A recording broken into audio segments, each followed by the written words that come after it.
بسم اللہ الرحمن الرحیم۔ السلام علیکم۔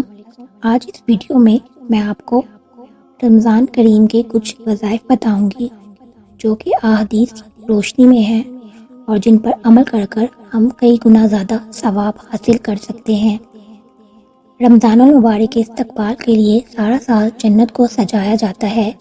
چنانچہ حضرت سیدنا عبداللہ ابن عمر سے روایت ہے کہ نبی کریم صلی اللہ علیہ وآلہ وسلم نے ارشاد فرمایا، بے شک جنت ابتدائی سال سے آئندہ سال تک رمضان المبارک کے لیے سجائی جاتی ہے، اور فرمایا رمضان شریف کے پہلے دن جنت کے درختوں کے نیچے سے بڑی بڑی آنکھوں والی حوریں ہواؤں پر چلتی ہیں اور وہ عرض کرتی ہیں، اے پروردگار، اپنے بندوں میں سے ایسے بندوں کو ہمارا شوہر بنا جن کو دیکھ کر ہماری آنکھیں ٹھنڈی ہوں، اور جب وہ ہمیں دیکھیں تو ان کی آنکھیں ٹھنڈی ہوں۔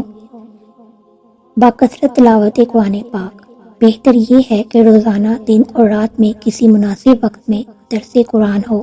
اگر گھر کے افراد یا پڑوس بھی ہوں تو زیادہ بہتر ہے، تاکہ زیادہ سے زیادہ لوگ اس سے فائدہ اٹھا سکیں۔ جنتی پھل۔ جنتی پھل۔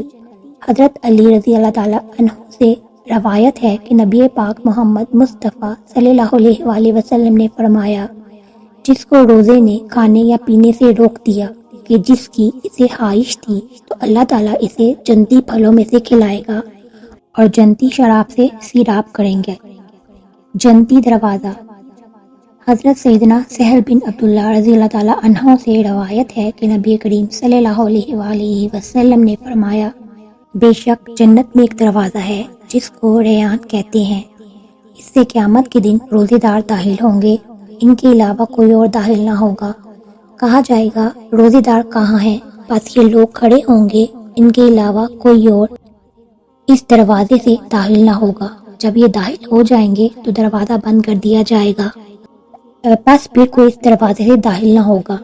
جہنم سے دوری۔ حضرت ابو سعید خدری رضی اللہ تعالیٰ عنہ سے مروی ہے کہ نبی محمد مصطفیٰ صلی اللہ علیہ وآلہ وسلم کا ارشاد ہے، اللہ کی راہ میں ایک دن کا روزہ رکھا، اللہ اس کے چہرے کو جہنم سے 70 سال کی مسافت دور کر دے گا۔ سرخ یاقوت کا مکان۔ حضرت عمر فاروق رضی اللہ تعالیٰ عنہ سے مروی ہے کہ نبی کریم صلی اللہ علیہ وآلہ وسلم کا ارشاد گرامی ہے، جس نے ماہ رمضان کا ایک روزہ بھی خاموشی اور سکون سے رکھا، اس کے لیے جنت میں ایک گھر سرخ یاقوت کا بنایا جائے گا۔ روزے کی حالت میں مرنے کی فضیلت۔ ام المومنین حضرت عائشہ رضی اللہ تعالیٰ عنہا سے روایت ہے کہ نبی پاک محمد مصطفیٰ صلی اللہ علیہ وآلہ وسلم نے فرمایا، جو روزے کی حالت میں مرا، اللہ تعالیٰ قیامت تک اس کے لیے اس کے حساب میں روزے رکھ دیے جائیں گے۔ ماہ رمضان میں مرنے کی فضیلت۔ جو خوش نصیب مسلمان ماہ رمضان میں انتقال کرتے ہیں، اس کو سوالات قبر سے امان مل جاتی ہے، عذاب قبر سے بچ جاتا ہے اور جنت کا حقدار قرار پاتا ہے۔ چنانچہ چند حضرات کا قول ہے کہ جو مومن اس مہینے میں مرتا ہے وہ سیدھا جنت میں جاتا ہے، گویا اس کے لیے دوزخ کا دروازہ بند ہے۔ قیامت تک کے روزوں کا ثواب۔ ام المومنین حضرت عائشہ صدیقہ رضی اللہ تعالیٰ عنہا سے روایت ہے، نبی کریم صلی اللہ علیہ وآلہ وسلم نے فرمایا کہ جس کا روزے کی حالت میں انتقال ہوا، اللہ اس کو قیامت تک روزوں کا ثواب عطا فرماتا ہے۔ بے نمازی کا روزہ مقبول نہیں۔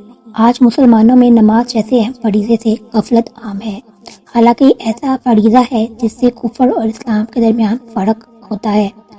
حضرت محمد مصطفیٰ صلی اللہ علیہ وآلہ وسلم کا فرمان ہے، وہ عہد جو ہمارے اور کافروں کے درمیان ہے وہ نماز ہے، جس نے نماز کو ترک کر دیا اس نے کفر کا ارتکاب کیا۔ جسم کی زکوٰۃ۔ حضرت ابو ہریرہ رضی اللہ تعالیٰ عنہ سے روایت ہے کہ نبی کریم صلی اللہ علیہ وآلہ وسلم کا ارشاد ہے، ہر شے کے لیے زکوٰۃ ہے۔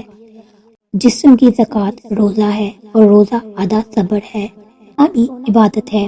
حضرت عبداللہ بن ابی اوفی رضی اللہ تعالیٰ عنہ سے روایت ہے کہ فرمایا، نبی کریم صلی اللہ علیہ وآلہ وسلم نے روزے دار کا سونا عبادت اور اس کی خاموشی تسبیح کرنا ہے، اور اس کی دعا قبول اور اس کا ہر عمل مقبول ہوتا ہے۔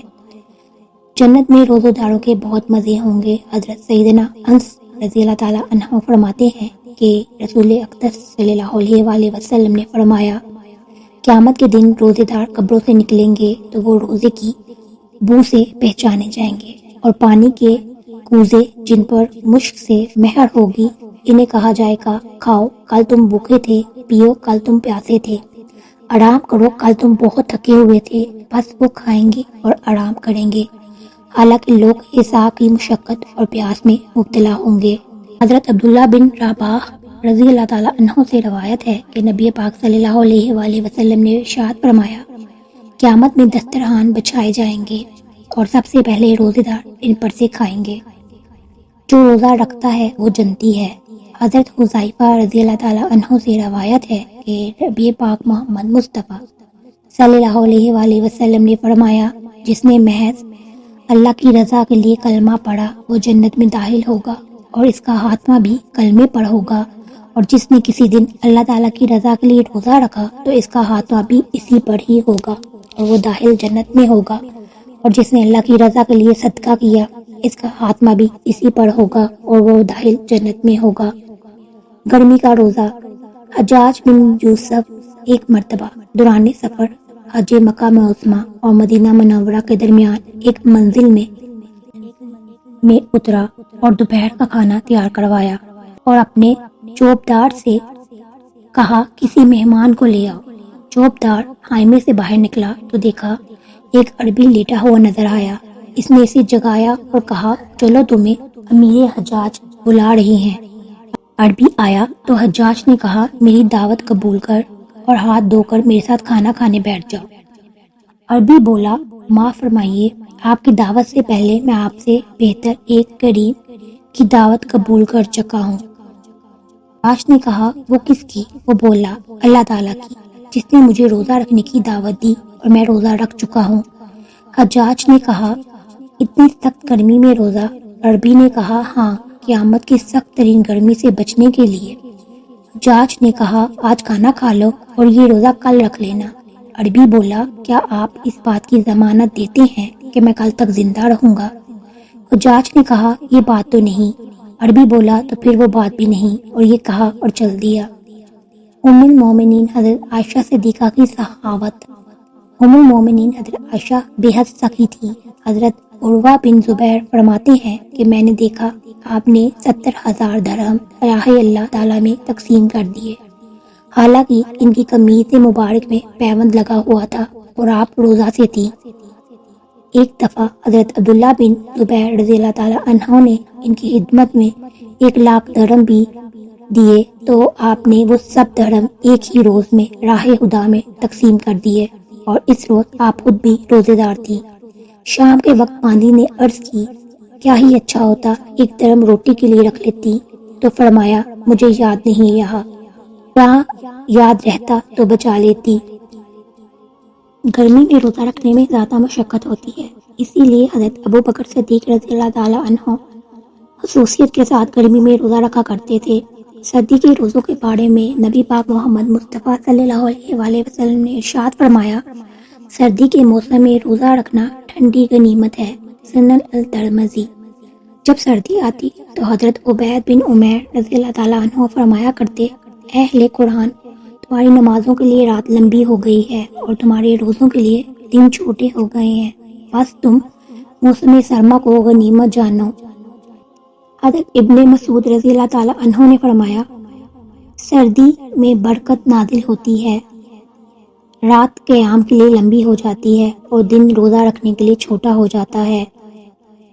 الغرض روزے سردی کے ہوں یا گرمی کے ہوں، رمضان کریم میں ہر نیکی کا ثواب 70 گنا زیادہ ہو جاتا ہے۔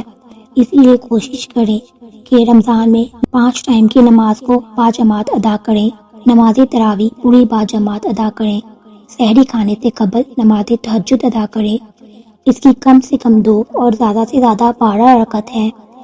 اس کے علاوہ دیگر نفلی نمازیں بھی ادا کریں۔ نماز اشراق، اس کا وقت طلوع آفتاب سے 20 منٹ بعد شروع ہوتا ہے اور اس کی کم سے کم 2 اور زیادہ سے زیادہ 6 رکعات ہیں۔ نماز چاشت چاشت کا وقت آفتاب کے خوب طلوع ہو جانے کے بعد ہوتا ہے۔ جب طلوع آفتاب اور آغاز ظہر کے درمیان کا وقت کا آدھا حصہ گزر جاتا ہے تو یہ چاشت کے لیے افضل وقت ہے۔ اس کی بھی 2 کم سے کم اور زیادہ سے زیادہ 12 رکعتیں ہیں۔ نماز اوابین، یہ مغرب اور عشاء کے درمیان کی نماز ہے جو کم از کم 2 رکعت اور مختصر 6 رکعت سے زیادہ 20 رکعت تک پڑھ سکتے ہیں۔ روزانہ خوش و خضوع کے ساتھ قرآن کریم کی تلاوت کریں اور کچھ وظائف کو ضرور پڑھیں، جس میں سب سے پہلے درود پاک، استغفار اور لا الہ الا اللہ محمد رسول اللہ کو شامل کریں۔ ان وظائف کو اپنی زندگی کا حصہ بنا لیں۔ رمضان المبارک میں آپ ایک نیکی کرتے ہیں تو آپ کو اس کا 70 گنا زیادہ ثواب ملتا ہے۔ 3 سیکنڈ میں 14,000 نیکیاں آپ کما سکتے ہیں اگر آپ سورۃ اخلاص کو پڑھتے ہیں۔ سورۃ اخلاص کو پڑھنے کے لیے نبی پاک صلی اللہ علیہ وآلہ وسلم نے فرمایا کہ جو شخص یہ کلمات کہے گا تو اللہ تعالیٰ اس کے لیے 20 لاکھ نیکیاں لکھتے ہیں۔ رمضان المبارک میں اس کو ایک دفعہ پڑھنے سے آپ کو 14 کروڑ نیکیاں لکھی جائیں گی، اور جس قدر پڑھیں گے اتنا زیادہ ہی ثواب ملتا ہے۔ رمضان المبارک میں اپنی عزت، دولت، رزق اور اولاد کے لیے ہر طرح کی دعا کریں، اور سورۃ قدر کو 21 بار نماز مغرب کے بعد ضرور پڑھیں۔ نماز عشاء کے بعد 2 رکعت نماز توبہ ادا کریں اور اللہ تعالیٰ سے اپنے گناہوں کی معافی مانگیں۔ ابن ماجہ کی حدیث ہے کہ فرمان مصطفیٰ ہے کہ روزے دار افطار کے وقت کوئی بھی دعا مانگتا ہے تو اس کی دعا کو رد نہیں کیا جاتا ہے۔ رمضان المبارک میں استغفار کو کثرت سے کریں اور نماز حاجت اور نماز تسبیح پڑھنے کو اپنا معمول بنا لیں۔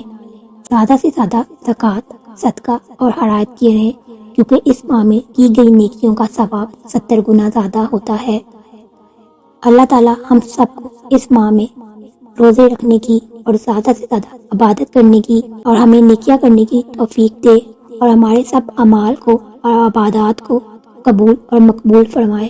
آمین ثم آمین۔ اگر آپ کو یہ ویڈیو اچھی لگی ہو لائک اور شیئر کیجیے گا، چینل پر نہیں ہے تو سبسکرائب کر لیجیے۔ اپنا بہت سا خیال رکھیے گا۔ اللہ تعالیٰ آپ سب کو اپنے حفظ و امان میں رکھے۔ اللہ حافظ۔